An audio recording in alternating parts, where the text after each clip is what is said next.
Oprah, Galileo, Einstein all have one thing in common. They've never played State of Origin. It's something that only a few gifted geniuses have ever achieved.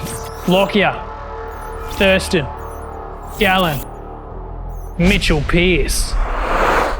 Origin's all about how you put this student over the chalky white line. And if there's one thing that these players love more than representing their state, it's the allure of a fat, chalky white line. And this year, it all kicks off down south where that stupidly long tunnel is.